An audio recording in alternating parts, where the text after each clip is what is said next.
Hi, today I'm joined with Paul Truscott, and today's topic is about local SEO, ranking in Google. We're specifically about ranking websites in Google in 2026. Paul, it's a pleasure having you. Good to be back, James. Thank you for having me again. Yeah, obviously got the guy who's absolutely crushing it in local SERPs, both with Google Business Profiles and also in local websites. So I wanted to get you one and see what do you feel are the most important parts coming into 2026. What should someone who's wanting to generate more local leads and rank better in Google specifically? What do they need to be doing with their local SEO strategies? Okay, so if we'll talk here about websites and what they should be doing there. There's Yep. always obviously going to be crossover between the website and the Google Business Profile, but we'll essentially keep this to the website itself. So the key thing is looking at, I think everyone's familiar now with the idea of semantic SEO versus lexical SEO, or the old-fashioned SEO of just matching keywords. So I think, well, I don't know that most people are on board. Hopefully most people are on board now, that they understand that semantics is important. So that's a key principle now of ranking. So I wanted to talk about what I call Google's trifecta when it comes to ranking a website. This isn't specific to local, but we'll talk about it in the local context. So Google has three key components, three major components that they use to determine whether you're going to rank, essentially. Right, so if we talk about this in the local arena, we're looking at their first thing is what they call T-star. This was revealed, all of these were revealed in their leak last year, and they are absolutely in force. And interestingly, that for any of the followers of Corey's framework and his principles, pretty much all of the there were other stuff in that leak that Corey hasn't ever touched on, but everything that he's talked about in his framework has been really validated by that leak, which is very reassuring, because we can, we're kind of getting it from the horse's mouth now. So anybody who doesn't trust Corey, doesn't think that he knows what he's doing, and I know there's some doubters out there, Google have come along and basically said, yeah, we're validating what he's saying with these attributes that you can actually find yourself and evaluate. So if we start with T-star, so that is topicality. So this is kind of the layer that is most akin to the old-fashioned way of ranking. So you're looking at matching not just the query, but the query semantics as well.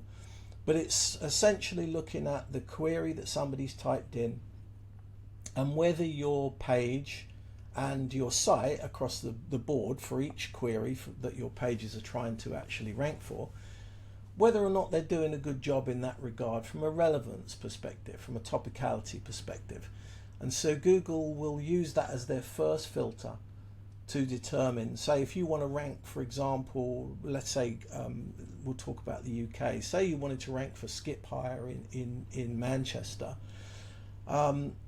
the first thing Google's going to do is evaluate you based on all of the sort of query-based salient terms that you're going to need to have on your page and across your site for all of the various queries that you're likely to need to match.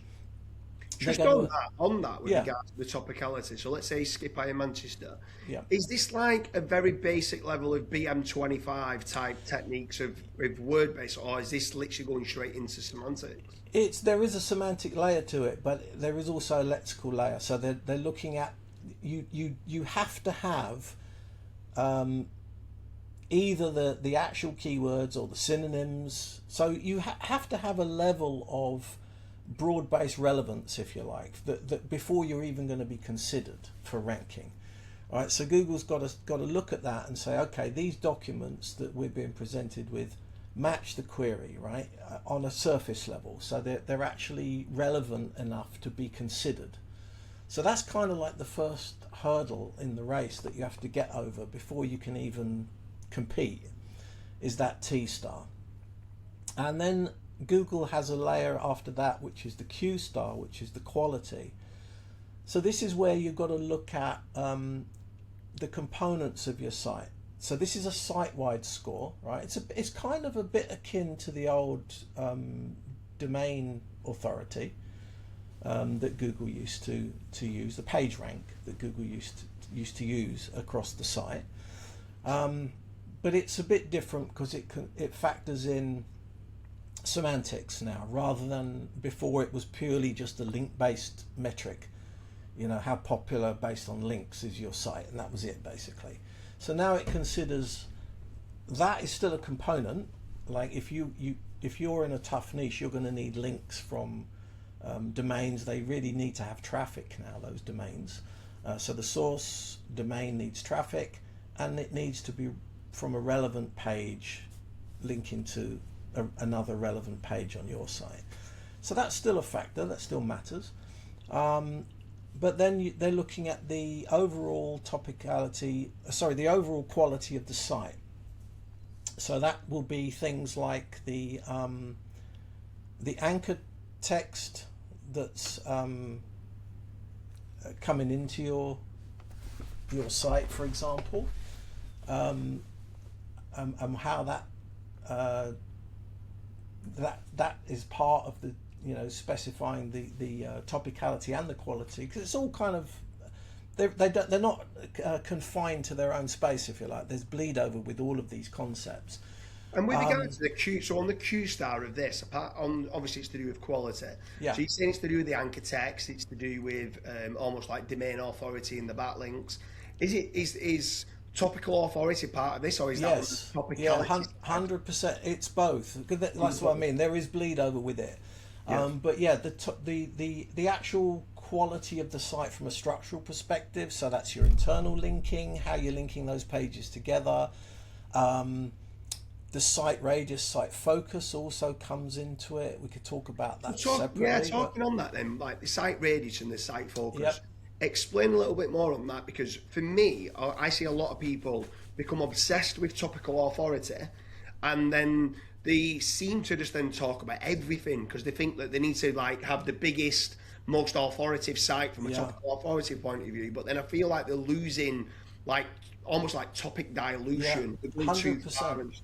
Yeah, so I've made this mistake, exactly that mistake. I've had to learn the hard way that you're just, when you do that, so you see this a lot with local sites, is that they typically, especially if these are not by SEOs, they're like business owners doing their own thing, and they'll write blog posts, right? And then they think that because the blog post maybe gets a little bit of traffic, which is a good thing, that's your historic data, you know, that you're hopefully accumulating some good click metrics.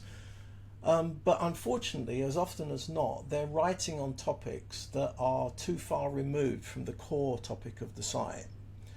So, for example, if you had a skip hire website and you start writing on topics like recycling or junk removal, because junk removal is a distinctly different topic to a dumpster, rather a skip hire. I'm going back to my American terminology because we do so much of it over there. But so if you're talking about junk removal, the end objective is the same. You're trying to dispose of some rubbish, but the process is completely different. And junk removal does not relate to your source context because it's not what you do. So that's going to increase your site radius.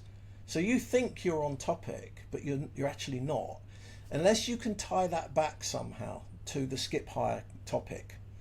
Then you can bring that radius back in, if you like. You can tighten up that site focus by doing that.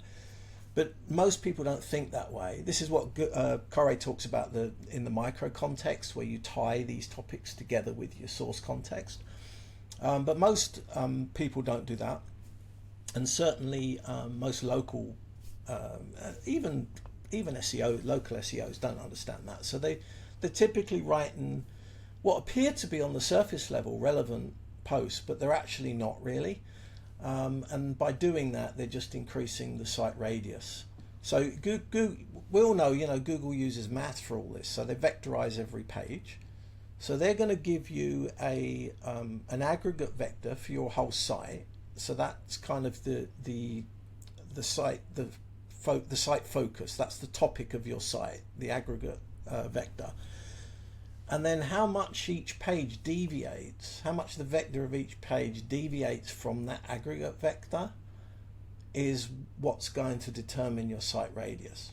So the closer they are together, the smaller the site radius, the tighter the site radius, and therefore the higher your score for that particular metric. So you want to keep it tight. A lot of times, and I was guilty of this, just made local sites too big. You know, because I saw what Corey was doing and the humongous size of his sites, and so I went on this like, I need a big site, I need loads and loads of pages, but you actually don't. You know, for if you keep the focus of the site really tight, like if all you do is one particular service, like we do, say skip hire or dumpster rental as it is in the States, then you actually don't need that many pages on that site. You can keep that pretty tight. And by doing that, you keep the site radius nice and tight. And then what about, so on there, you spoke about T-star, Yeah. then you spoke about Q-star, and then obviously the last one of the three is P-star. P-star, yeah. What's P-star standing for, and So- why is that important then? P-star is the final and most important arbiter, because the combination of the T-star and the Q-star metrics can get you ranked initially. But then if your P-star metrics, which is your popularity, so we're talking about clicks, not only clicks, things like branded searches. So any metric that Google can assess, how popular is this website or this web page or series of web pages? How popular are they? Are people that are coming to these actually coming intentionally? So that's branded search. Or if they're discovering these pages via search, are they happy with the result they've been served? Which is, Google has one thing they call last longest click, which is basically they want to see that you're the longest dwell time in any series of clicks, and also the last one in the series. So that shows to Google, okay, I finally got the answer I'm looking for at this place, which is the best signal you can send to them. So that's part of the P-star. And that's what Google uses twiddlers for that. And I've seen this in real time. I've been the victim of getting this wrong. This is where, we won't cover that in this podcast, but this is where your UX of your pages is really, really important, because you've got to make sure that when people come to your page, they stay there, that they get the answer that they want. And so you've got to be mindful of really matching that query intent, so that whatever that person's looking for the answers to, your site has them. And I think this is where a lot of, and I certainly was guilty of it, a lot of less experienced SEOs now, or people that are doing SEO the old way, they're looking at other people's websites primarily to determine what should be on my page. They're using tools like, Surfer or onpage.ai or Phrase or whatever, which can be useful for checking that you've got the correct entities there and all the rest of it. But it says nothing about intent or context. So the best way I've found for determining that is to just look at the SERP page. So look at the auto suggest, look at the SERP filters, that's those little bubbles at the top. Look at the PAA, look at the PASF, look at AI overviews if it has one. Look at the review snippets from GMBs. All those things give you a pretty good idea of what the questions are that people need answering and the priority of them. So like for most service queries, you'll find that price is the most important attribute. You'll see it everywhere. Usually it's in the auto suggest, it's in the SERP filters, it's in the PAA, it's in the PASF, and it's sometimes in the snippets of the reviews too. You'll see people saying great value for money. Sorry? For anyone that doesn't know, can you just explain what PAA and PASF? Oh, sorry, yeah, okay. So PAA, people also ask questions, and then PASF, which is the people also search for. So all of those components on there are Google giving you a heads up really as to what people need to know if they're searching for that particular query. Now, not all of it's going to be relevant to your context, because some search queries, like if we were searching a short tail, like, I don't know, gutter cleaning, for example, or maybe window cleaning, so people might be looking for products, or they might be looking for DIY videos or such like. So sometimes there can be multiple contexts. So you've got to work out, is that particular component on that SERP page relevant to my context? But that's pretty, yeah, that should be pretty easy to do. And then what you can do there after that is to take each one of those and see if that should be broken out into sub-intents. You know, so that's how you get the information gain onto the page to cover questions that people haven't even thought of asking. Yeah. You actually mentioned something the other day about this, about actually asking people needing to know the answers to questions that they haven't even thought of themselves. It's when they read your content, they go, oh, yeah, I didn't realise. Yeah, I need to know that. Yeah. And these are things that other people won't have mentioned. And then when you start looking at everything that way, and you go to other people's sites, particularly on mobile devices, you'll realise just how bad they are, because they don't answer those things. They don't give people the information they need to make a decision. So my main knowledge with SEO is transactional and commercial query pages. That's really what I know most about.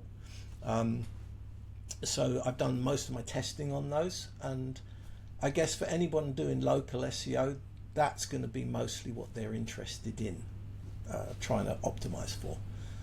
Yeah. And then what about, let's say, like the home page or the about page? Let's kind of talk a little bit about that and a little bit about, is an author important for the site? Is an about us page important for the site? I want to touch upon what some people say in the SEO community about, let's say, affiliate websites and stuff, where they've been hit with the helpful content update, and they're all saying that you need to be a brand, you need branded clicks, you need to have an author, the author needs to be the founder, let's say, of the site, who needs a KGM ID. Is this going to be important in 2026 for local SEO as well? Do you think it's going to become more important? I think so, because one of the things is that if you're a genuine local small business, Google will classify you differently, right? So when they categorize you, they're going to categorize you differently to, say, a large brand, right? So they recognize if they just favored the big brands. They did go through a period of doing this, and it was really, really hard for smaller sites to rank. But Google have been a little bit more fair now, and it is not as important if you're a small site to get those things right. But if you do... Just to stop you on that, what's that called? Because there's an algorithm for that now, isn't there, to favour smaller businesses? Something general. Yeah, well, there's two. One that categorizes the larger sites, which is Google's attribute is large chain. So that identifies them as being a large chain business, which could be a franchise or it could be just a large organization. And then there is Google's, there's a personal website algorithm. So that looks, that we're not sure yet whether that only applies to like personal blogs or whether that could apply to a commercial site. There's still a lot of testing to do on that. But a lot of the SERP results would suggest it probably does apply to commercial websites. So that's about using, when Reddit, for example, or Quora ranks, right? And they're ranking personal experience rather than authority, because obviously if somebody recommends a gutter cleaning company or a skip hire company, they don't know anything about that industry, but they know a lot about their experience of having used a specific company, all right, or specific companies. So Google is now really, really finding that personal angle, the perspectives, important. So that side of it too ties in to where a small business or small site can outrank a larger one by using their own personal experience. Like when you start putting on pages, like if you drill down, if you actually work in a location, let's say you worked in Salford, right? And you knew that area really, really well, you're going to know things about the place, your customers' needs, their needs in the context of living in that area, that a large multi-location business is not going to possibly know. Right, so you can leverage that. You can use that to your advantage to actually create that information gain on the page, but you're doing it from a personal perspective. So you use, instead of saying the company name, you'll use like I and we do this, we found this, we've experienced this, we find that when doing this, this happens and our customers prefer this. So you're talking experientially rather than just like this. I guess the message here is don't try to be a corporate. If you're a small business, or even for lead gen where you're trying to emulate being a small business,